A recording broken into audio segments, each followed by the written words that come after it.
I earned my degree online at Arizona State University. I chose to get my degree at ASU because I knew that I'd get a quality education, they were recognized for excellence, and that I would be prepared for the workforce upon graduating.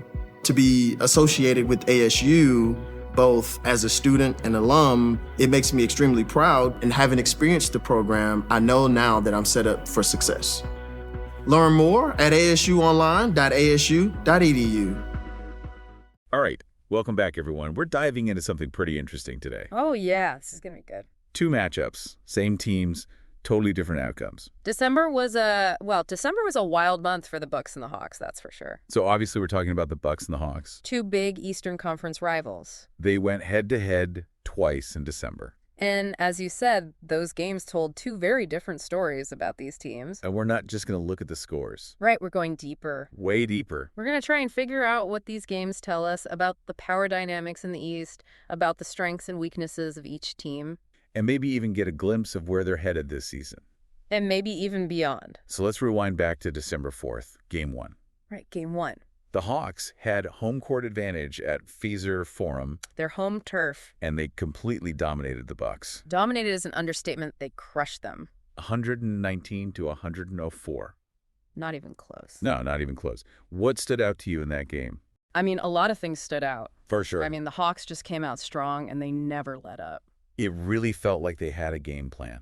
They did. And they executed it perfectly. Perfectly. And Jalen Johnson had a monster game. Oh, yeah. Jalen Johnson was amazing. 23 points, 13 rebounds. A double-double. I mean, he was everywhere, man. It feels like we're seeing him really step up this season. We are. Do you think this is like a breakout season for him? It could be. Yeah. I mean, it's early, but, you know, those 13 rebounds, they were huge, right? Yeah. The Bucks usually dominate the boards. Totally. They're a very physical team. Super physical. Giannis, I mean, he's a beast on the boards. But Johnson really disrupted their rhythm. He was all over the place. He was, and if he can play like that consistently, it changes everything for the Hawks. It does. I mean, they become a completely different team.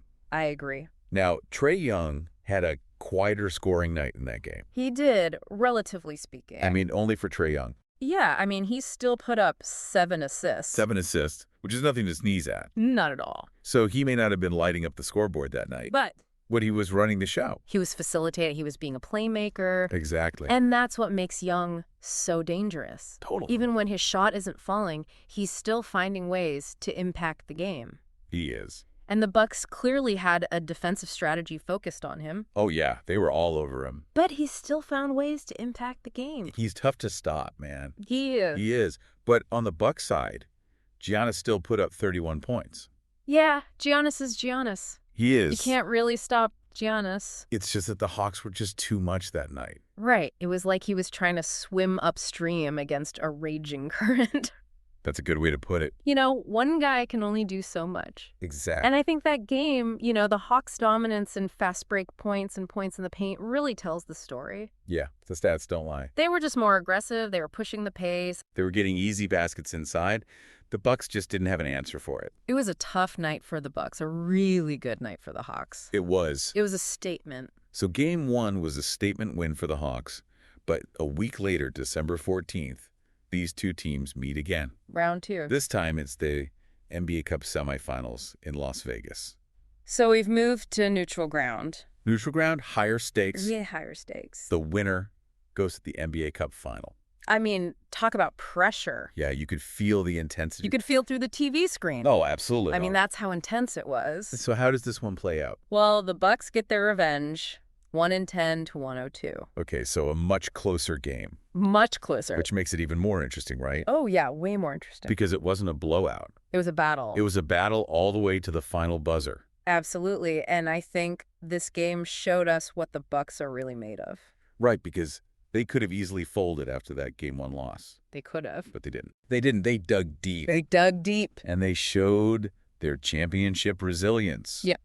That's what champions do, right? They bounce back. They bounce back. Exactly. And Giannis was unbelievable. He was amazing. 30 points, 12 rebounds, 9 assists. Almost a triple-double. He was so close. Yeah. I mean, he was just like a one-man wrecking crew out there. He was unstoppable. And what's really interesting about this game, and this is what I love about Giannis, Yeah. is how he facilitated the offense in this game. He was passing the ball. He was getting his teammates involved. Exactly. He wasn't just trying to score every single time. Right. He was making the right play. And it worked? It absolutely worked because Damian Lillard also had a great game. Right. 25 points from Lillard. They really needed that extra firepower to counter Trae Young, who was on fire for the Hawks. Yeah. Trae Young was not going down without a fight. No, he was not. 35 points and 10 assists for Young. I mean, that's incredible, right? But it wasn't enough. It wasn't enough. The Bucks defense, they stepped up in the fourth quarter. they tightened things up. They forced some turnovers. That's ultimately what won them the game. Exactly. They showed their experience. Championship pedigree. Right. And that's what it takes to win these kinds of games. You know, when the pressure is on,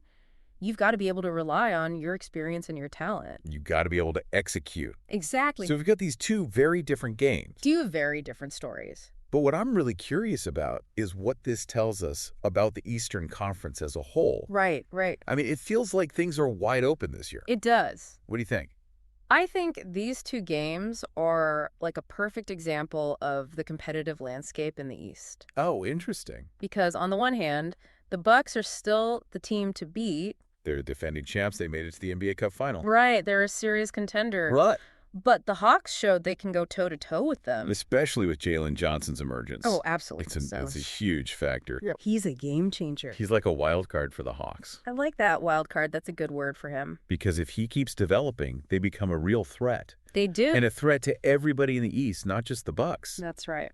So for our listeners out there, what should they be watching for as the season goes on? Oh, that's a great question. What are the key takeaways from these December matchups? Well, first and foremost, keep an eye on Jalen Johnson. Yep, Jalen Johnson. I mean, is this a sign of things to come? Is he the real deal? Or was it just a flash in the pan? Two good games, but we'll see. We'll see. If he can consistently play at a high level, the Hawks become a much more dangerous team. They do. And then, of course, the big question, can the Bucks maintain their championship form throughout the whole season? Right, because they're clearly the favorites right now. Yeah, coming off the championship. Yeah. But the East is full of contenders. It is. We've got the Celtics. We've got the Nets. Don't forget about the Sixers. The Sixers, yeah. I mean, it's going to be a really exciting race to the finish. It really is. So these December games, they were just a preview. Just a taste. The real story is still unfolding. Oh, yeah, we're just getting started. And I know I'll be watching closely. Me too, me too. And for everyone listening, you should be too.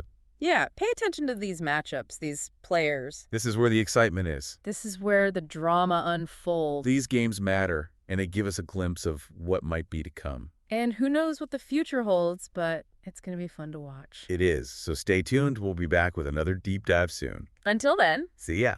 See ya. Today is your lucky day. Today is the day that our $3 website works for you, paying you directly to your PayPal daily. Imagine $3 ongoing continuous payments to your PayPal account. Imagine falling asleep and waking up to $300 in your PayPal account. How would this make you feel? How could this help you? What bills could you pay? What kind of fun could you have? What does that retirement look like now? All for a one-time payment of $3. This website is DFY done for you, fully built and completely hosted, and never stops collecting payments for you. You have spent $3 on coffee on a regular, but that coffee won't help you create multiple streams of income. Click the link below.